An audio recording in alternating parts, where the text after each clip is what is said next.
오늘 말씀은 마태복음 10장 34절부터 42절 말씀입니다. 제가 봉독하겠습니다. 내가 세상에 화평을 주러 온 줄로 생각하지 말라. 화평이 아니요 검을 주러 왔노라. 내가 온 것은 사람이 그 아버지와 딸이 어머니와 며느리가 시어머니와 부르하게 하려 함이니 사람의 원수가 자기 집안 식구리라. 아버지나 어머니를 나보다 더 사랑하는 자는 내게 합당하지 아니하고 아들이나 딸을 나보다 더 사랑하는 자도 내게 합당하지 아니하며 또 자기 십자가를 지고 나를 따르지 않는 자도 내게 합당하지 아니하리라. 자기 목숨을 얻는 자를 잃을 것이요 나를 위하여 자기 목숨을 잃는 자는 얻으리라. 너희를 영접하는 자는 나를 영접하는 것이요 나를 영접하는 자는 나를 보내신 이를 영접하는 것이니라. 선지자의 이름으로 선지자를 영접하는 자는 선지자의 상을 받을 것이요 의인의 이름으로 의인을 영접하는 자는 의인의 상을 받을 것이요 또 누구든지 제자의 이름으로 이 작은 자 중 하나에게 냉수 한 그릇이라도 주는 자는 내가 진실로 너에게 이르노니 그 사람이 결단코 상을 잃지 아니하리라 하시니라. 아멘. 우리가 지난 시간에 계속적으로 예수님께서 자신의 제자들을 복음을 전하러 보내신 그 사건들을 함께 살펴보았습니다.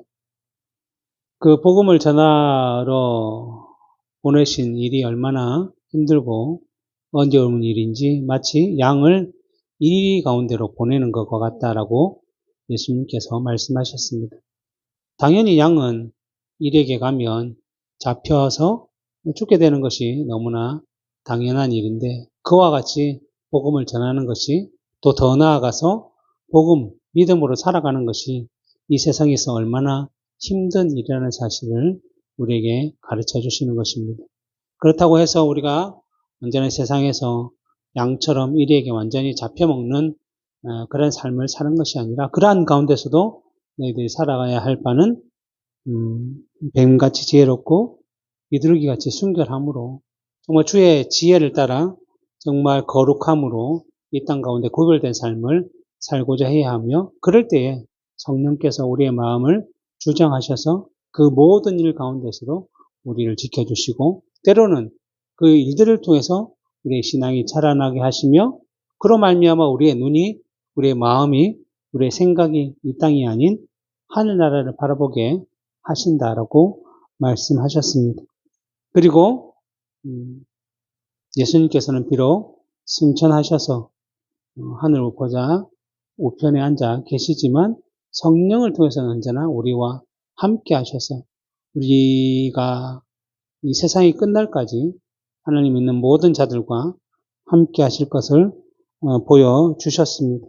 그러기에 우리가 이 땅을 살아가면서 이리와 같은 세상을 두려워할 것이 아니라 우리를 영원히 지옥에 보내실 수 있는 몸과 영혼마저 다 사하실 수 있는 하나님을 두려워하는 삶을 살아라 라고 말씀하는 것입니다. 이 세상 사람들 우리 아무리 핍박하고 우리를 죽인다고 할지라도 결국 우리의 몸만 상하게 할 뿐이지 우리의 영혼은 영원한 천국이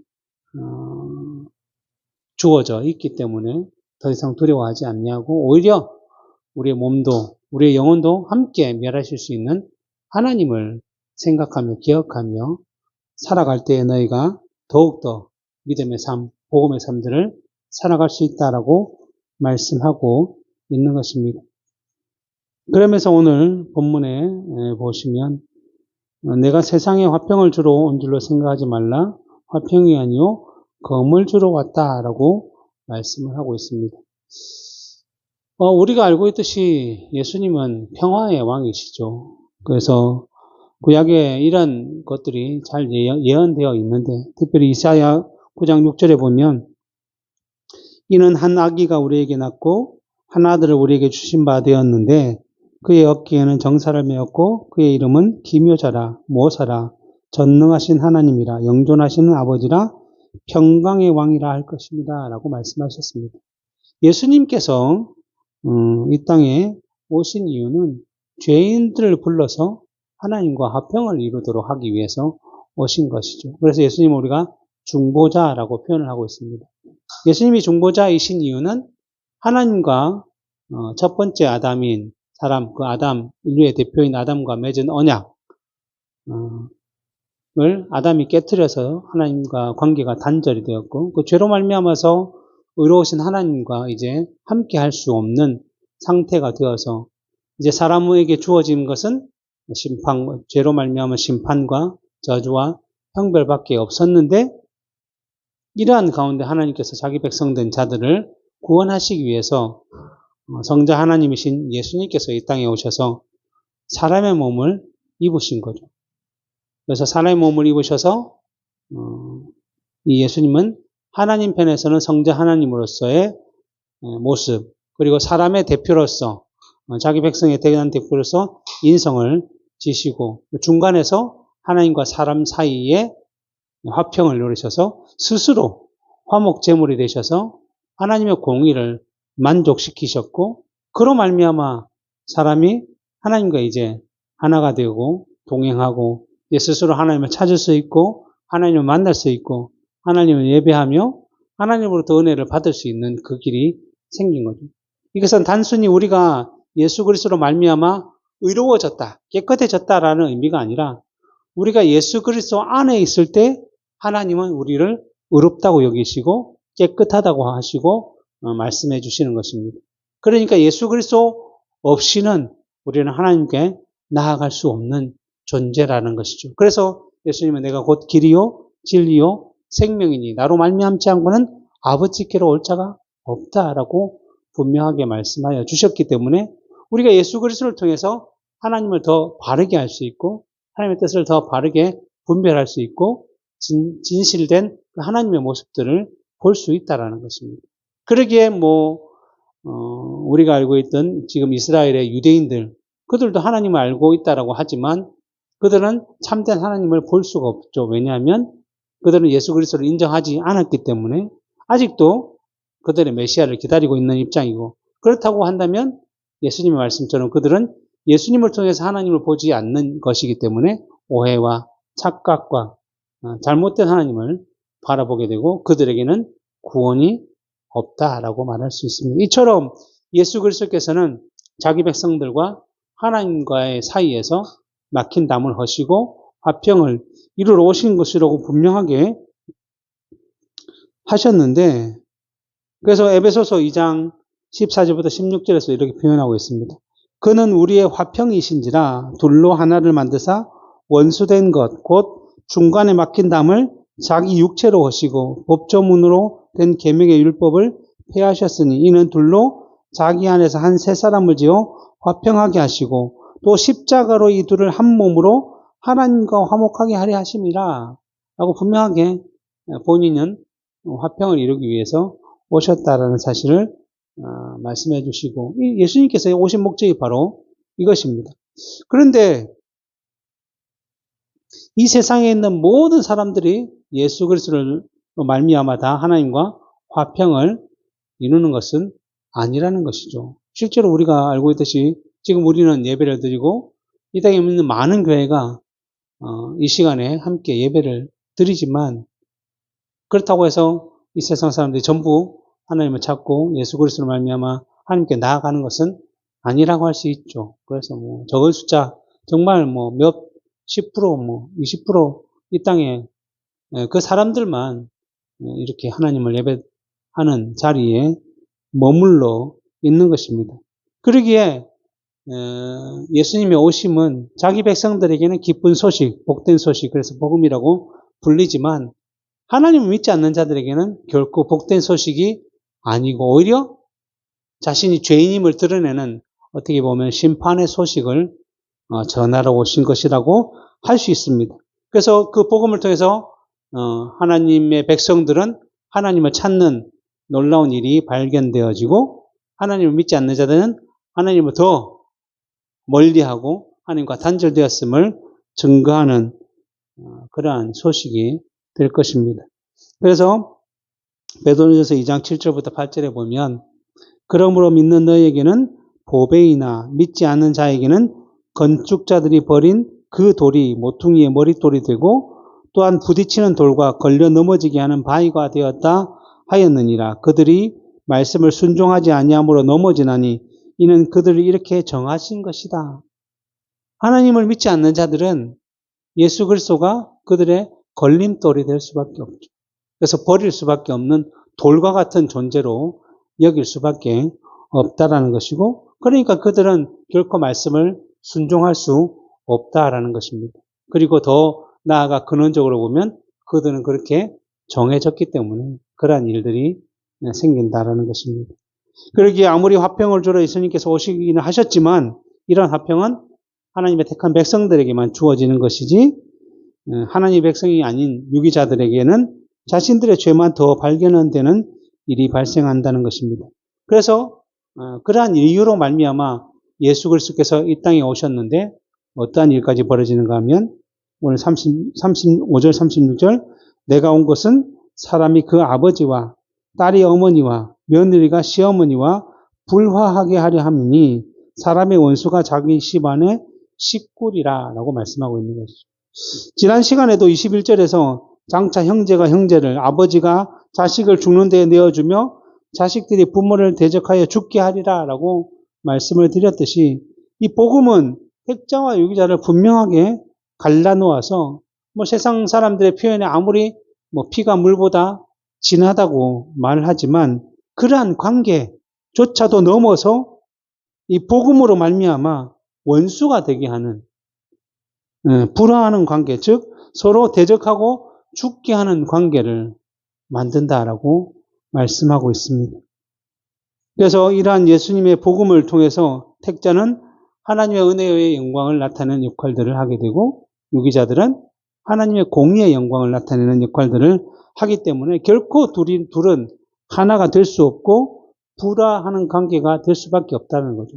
이 신앙을 기준으로 여기서 불화하다는 단어는 이 헬라어로 디카조라고 하고 있는데 이 의미는 두 부분으로 가르다, 서로 이간하다라는 의미를 가지고 있습니다.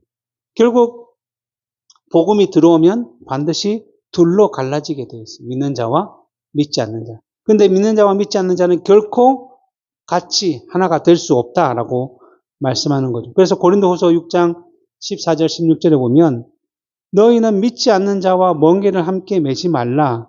의와 불법이 어찌 함께하며 빛과 어둠이 어찌 사귀며 그리스도와 벨리알이 어찌 조화되며 믿는 자와 믿지 않는 자가 어찌 상관하며 하나님의 성전과 우상이 어찌 일치가 되리오라고 말씀하고 하므로 믿는 자와 믿지 않는 자는 함께 살 수 없다라고 말씀하는 것입니다.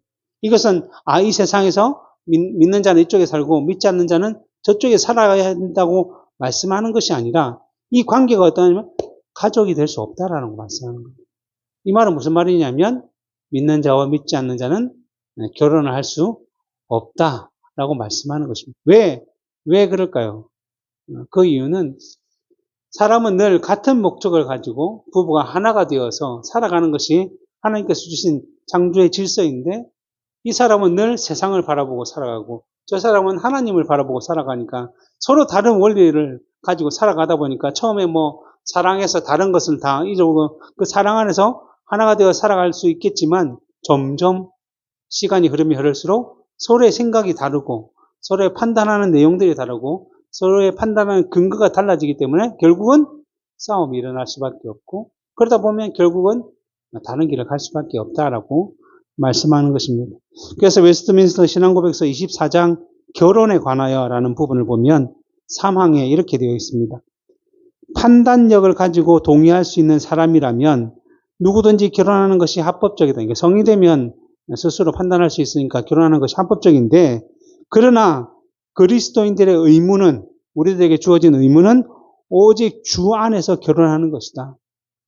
따라서 개혁된 참된 종교를 고백하는 사람들은 불신자들이나 교황주의자들이나 다른 우상 숭배자들과 결혼해서는 안 된다. 또한 경건한 자들은 그 삶이 악하다고 소문한 자들이나 저주받을 이단설을 주장하는 자들과 결혼해서 부당한 명예를 메어서 안 된다라고 말씀하고 있습니다.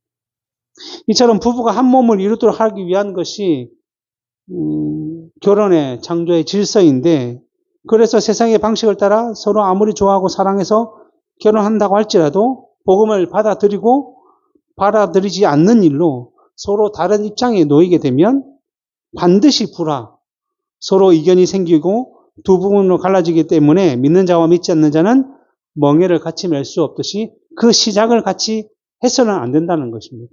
물론 남편이 먼저 믿든 아내가 먼저 믿든 믿음이 생겨서 그 부부에게는 복음을 전하는 일들이 발생할 수도 있겠지만 처음 시작에 믿지 않는 자와 믿는 자와 그러한 것들을 알면서도 같이 하는 것은 잘못된 것이다라고 말씀하는 것입니다. 그러기에 이 복음으로서 아무리 혈연관계, 가정관계를 할지라도 복음 때문에 하나가 되지 않는다면 그로 인해서 서로가 불화하고 원수가 된다는 것입니다. 그래서 이러한 일들이 있기 때문에 오늘 본문 37절에서 뭐라고 얘기하냐면 아버지나 어머니를 나보다 더 사랑하는 자는 내게 합당하지 아니하고 아들이나 딸을 나보다 더 사랑하는 자도 내게 합당하지 아니하다라고 말씀하는 것입니다.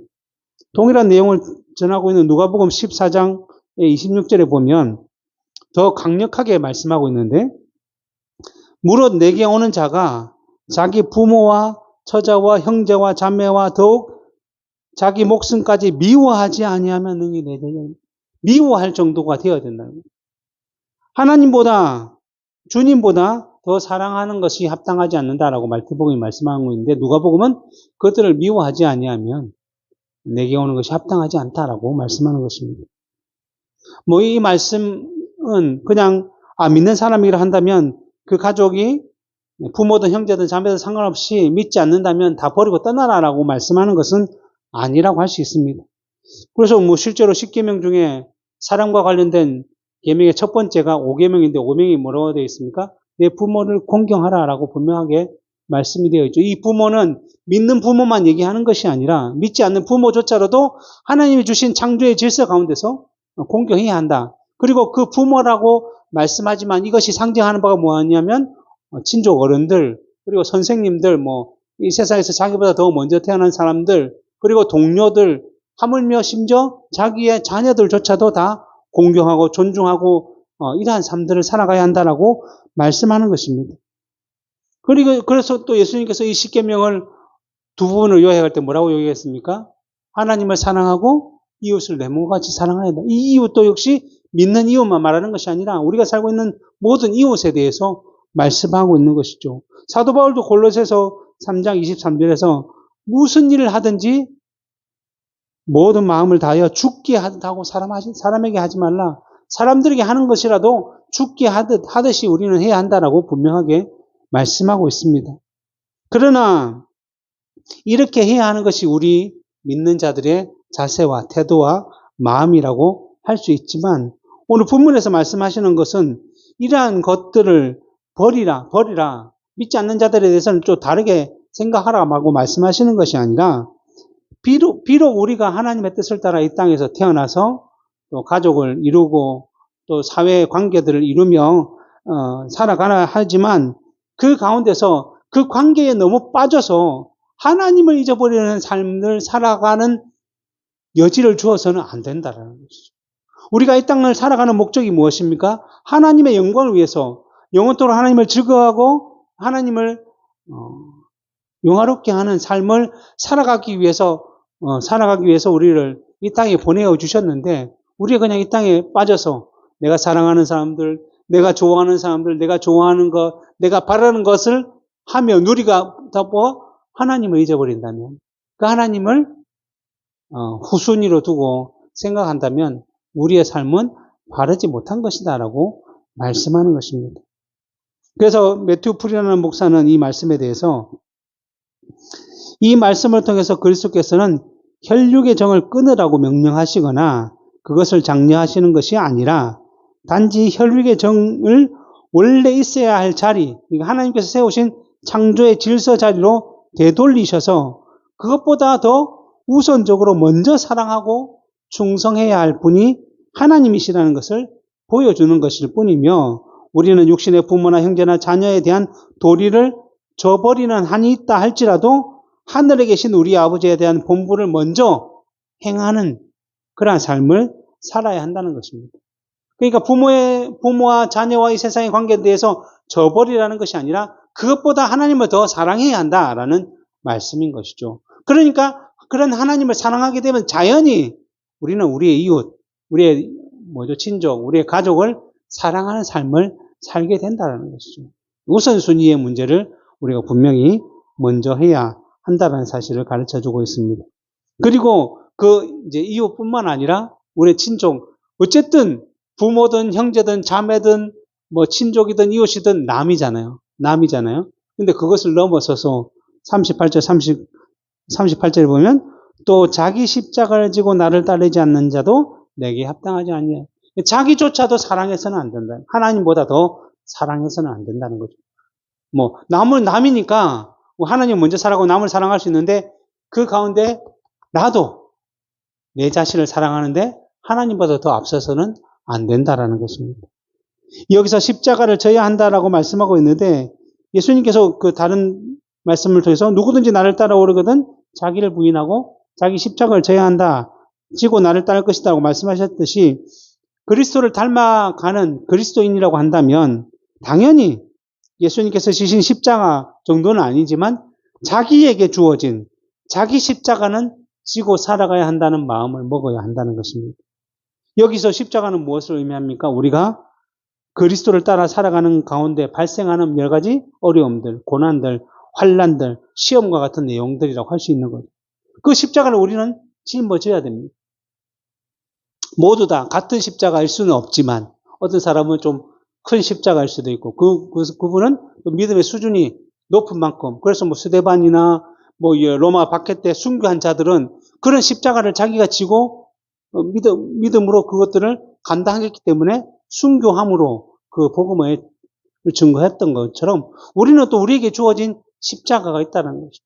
그래서 유치원생들 유치원생 맞게, 초등학생은 초등학생 맞게, 중학생은 중학생에 맞게 수준의 시험을 치고 테스트를 하듯이 하나님은 우리에게 우리 수준에 맞는 십자가를 반드시 져야 한다는 것입니다. 그래야 어떻게 돼요? 다음 레벨로 올라갈 수 있는 그러한 힘이 되는 거죠. 아니 초등학교 내용도 모르는데 갑자기 중학교, 고등학교 내용들을 배울 수가 없지 않겠습니까? 마찬가지로 우리에게 주어진 십자가, 그 시험들, 어려움들을 우리가 잘 감당하면 그 다음 단계로 우리가 믿음이 자라게 되고 그것을 통해서 점점 더 그리스도의 장성한 분량까지 자라가도록 하시는 것이 하나님의 뜻이기 때문에 반드시 우리는 우리에게 주어진 십자가를 져야 한다는 것입니다. 그런데 사람마다 주어진 십자가가 상대적이긴 하지만 너무 힘들다는 것이죠. 쉽게 질 수 있으면 십자가라고 말씀하지 않았겠습니까? 그래서 예수님께서도 이 십자가 지기 전에 겟세마네에서 기도하시면서 뭐라고 했죠? 주여 아버지여 할만하시거든 이 잔을 내게서 지나가게 하십시오. 그 십자가의 고통이 너무나 어려운지 아시니까 이 잔을 내게서 지나가게 하십시오. 내가 십자가를 안 지고 그냥 내 백성을 구원할 수 있도록 해주십시오라고 했던 것처럼 그 십자가의 고통이 굉장히 크고 어렵다라는 것입니다. 그러나 예수님은 뭐라고 하셨죠? 거기에 머무은 것이 아니라 그러나 내 뜻대로 마시옵고 아버지의 뜻대로 하시옵소서라고 기도를 마치심으로 결국 십자가를 지셨던 것이고 그 십자가를 통해서 무슨 일이 났죠? 자기 백성된 우리들이 죄사함을 누리고 구원의 은혜를 누리고 영원한 생명을 얻게 된 것입니다. 그러니까 마찬가지로 우리도 우리의 힘으로 그 십자가를 질 수가 없어요.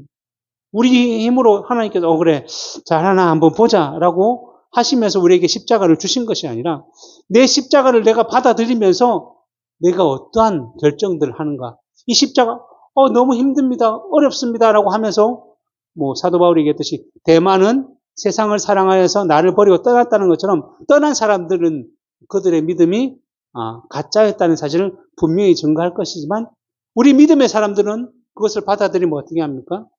주님 나는 이것을 질 수 없습니다.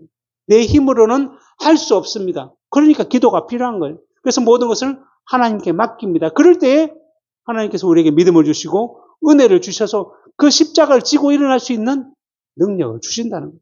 우리의 힘으로 하는 것이 아니라 하나님께 모든 것을 맡길 때에 우리가 그것을 짊어질 수 있도록 마치 우리 보통 아버지들이 아이들 자전거를 훈련시킬 때 뒤에서 잡아주면서 하잖아요. 그러면 아이들이, 난 할 수 없어. 혼자 넘어지면 어떻게, 라고 하지만, 뒤에 잡고 있는 그 아버지, 아빠 놓으면 안 돼?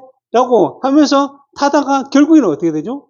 예, 자기가 탈 수 있게 하나님께서 그렇게 우리를 인도하신다는 거예요. 나는 할 수 없지만 이 십자가를 하나님께 맡깁니다. 성령님을 의지합니다. 주님께 맡깁니다. 그렇게 할 때에 주께서 우리에게 힘을 주셔서 그 십자가를 지고 갈 수 있도록. 그래서 그 십자가를 지고 나면 자라서 더 다음 단계에 십자가를 질 수 있도록. 그래서 어떠한 일들이죠? 주님께서 자기 백성의 구원을 이루셨던 것처럼 그 십자가를 통해서 우리의 믿음이 자라고 하나님에 대한 확신을 더 가지게 되고, 그러면 이 세상의 두려움과 어려움들이 다 점점 더 사라지게 되고 우리의 눈은 점점 더 들어올려서 하늘을 바라보는 그러한 놀라운 역사가 일어날 것입니다. 그리고 예수님께서 말씀하셨죠. 수고하고 무거운 짐진 자들아 다 내게로 오라. 나는 마음이 온유하고 겸손하니 나의 멍에를 배우고 내게 배우라. 그리하면 너희가 마음이 쉼을 얻으니 내 멍에는 쉽고 내 짐은 가볍다. 주님께 나아가면 그 모든 십자가의 어려움들이 다 사라질 수 있도록, 그것을 견딜 수 있도록 해주신다라고 말씀하셨습니다. 왜냐하면 예수님이 먼저 십자가를 지셨기 때문이죠.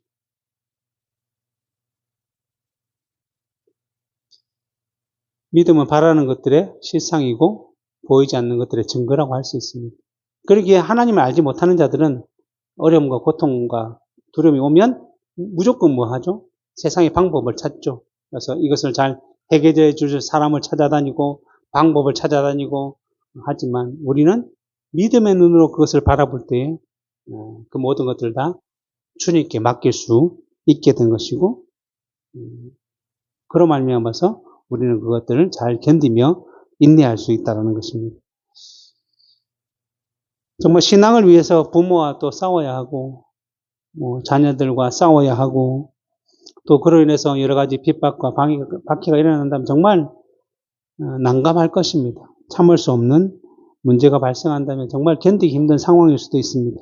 그러나 믿음의 문제들은 단지 현실의 문제로 풀어갈 것이 아니라 이런 일들을 통해서 더욱더 하나님을 의지할 수 있도록 우리에게 요구하는 것이고, 더욱더 이럴수록 우리는 하나님을 모든 것을 맡긴다면 합력하여 선을 이루시는 하나님의 놀라운 역사들을 우리가 발견할 수 있게 될 것이고, 그 발견함을 통해서 우리가 더욱더 믿음의 경험들을 누리며 그 경험을 통해서 더 나은 확신을 가질 수 있게 된 것입니다.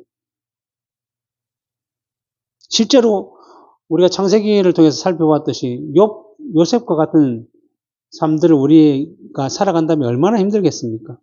형들에게 자신의 형들에게 배신을 당해서 종으로 노예로 팔려가고, 그곳에서 또 어떠한 일이 발생되죠? 또 보디발에게 그래도 은총을 입어서 잘 지내고 있는데 또 여주인에게 누명을 쓰고 감옥에까지 내려간다면 얼마나 힘들고 억울하고, 그 속에 분노와 절망과 비참함과 그리고 뭐가 타오르겠어? 복수심. 내 돌아가면 반드시 복수할 것이다라는 마음으로 인해서 오늘날 같았으면 많은 극단적인 선택들도 하고 이러한 일들이 있었겠지만 요셉은 그렇지 않았다는 거죠. 왜 그럴 수가 있습니까? 그가 성품이 좋았다는 것이 아니라 말씀으로 그가 단련됐다라고 시편에서 표현하고 있듯이 말씀으로 단련되어서 이러한 일들을 통해서 선을 이루실 하나님을 기대하게 된 거죠.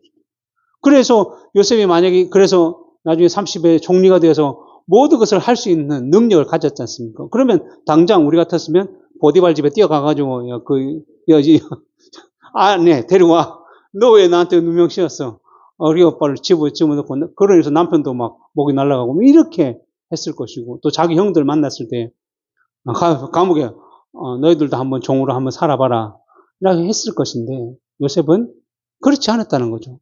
충분히 그 하나님의 섭리를 통해서 그 모든 십자가들을 견디고 이기고 짊어질 수 있었던 것이고, 그러기에 넓은 마음으로 담대한 마음으로 하나님의 마음으로 그 형들에게 뭐라고 얘기했죠? 당신들이 나를 이곳에 팔았다고 두려워하지 말고 근심하지 마라. 오히려 위로하면서 뭐라고 얘기합니다? 하나님이 생명을 구원하시기에 나를 먼저 이곳에 보내셨다.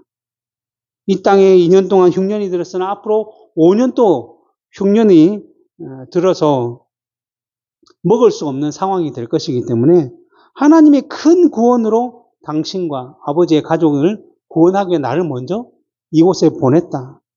당신의 후손을 세상에 두시려고 나를 당신들보다 먼저 보내신 것은 하나님이시다. 당신들이 아니다. 그런즉 나를 이리로 보내는 이는 당신들이 아니요 하나님이시라. 하나님이 나를 바로에게 아버지로 삼으시고 온 집의 주로 삼으시며 애굽의 통치자로 삼으셨다라고 말하면서 오히려 형들을 위로하고 그들을 돌보았다는 거죠.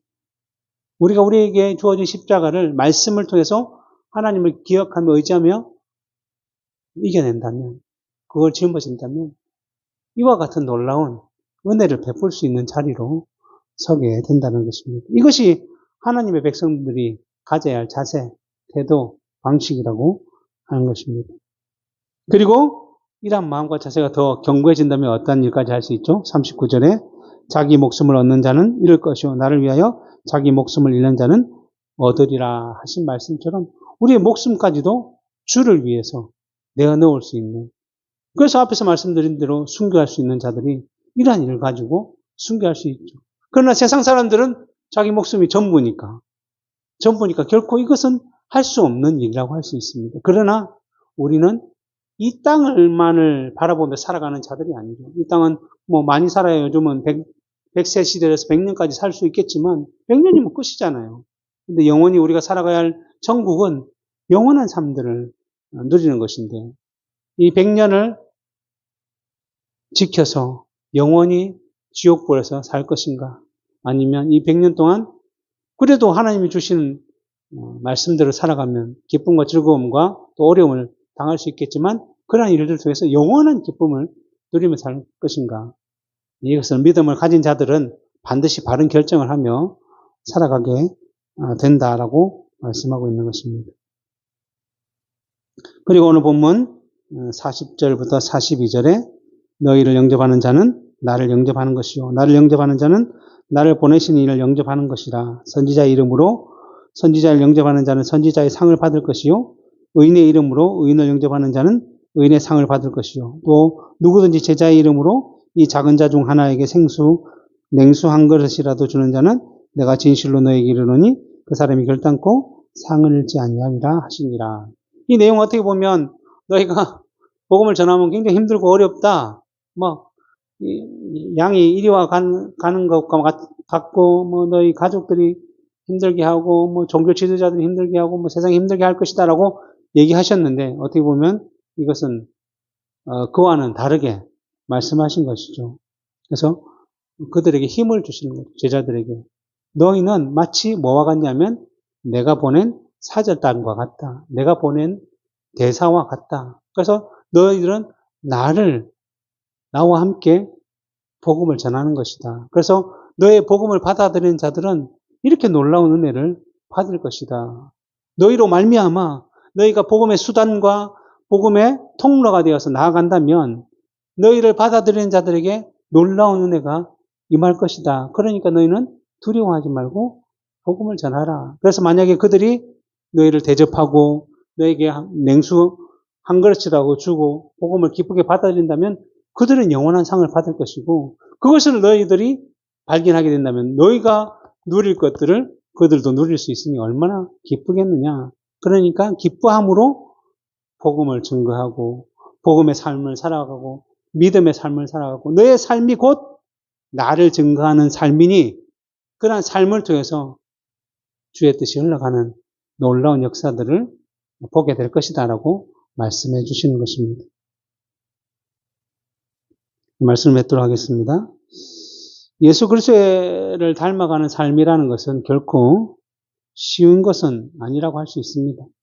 마치 자기 십자가를 지고 살아가는 것처럼 너무나 힘든 삶인 것입니다. 그래서 때로는 세상으로부터, 때로는 부모로부터, 때로는 형제와 자매로부터, 때로는 자녀로부터, 때로는 이웃으로부터 박해와 멸시를 당하고 고통과 고난의 시간을 늘 보낼 수가 있는 것입니다. 이로 인해서 여러 가지 손해를 보기도 하고 억울함을 당하기도 하고 누명을 쓰기도 하고 여러 가지 문제가 발생될 수 있을 것입니다. 그러나 그러한 가운데서도 우리의 머리 대신 예수 그리스도께서 먼저 십자가를 지시고 모든 고통과 고난을 다 당하심으로 우리의 죄를 사해 주셨듯이 그분께 우리가 모든 것을 맡기고 의지하며 나아간다면 우리는 그 가운데서도 세상에 누릴 수 없는 쉼과 평안함과 은혜와 안식을 누리며 끝까지 인내하여 구원을 얻게 될 것이고 그 구원은 우리에게 영원한 기쁨과 즐거움과 복을 줄 것이다 라고 말씀하는 것입니다. 그리고 이러한 믿음의 삶들을 통해서 복음이 계속적으로 흘러가고 전파되고 주님이 오실 때까지, 주님이 이 세상 다시 오실 때까지 그 내용들은 끊어지지 아니하고 이어져 갈 것인데 그 가운데 우리가 복음의 통로로 서 있다는 사실에 정말 감사하며 즐거워하며 순종함으로 주의 뜻을 이룰 수 있기를 소망합니다. 기도하겠습니다.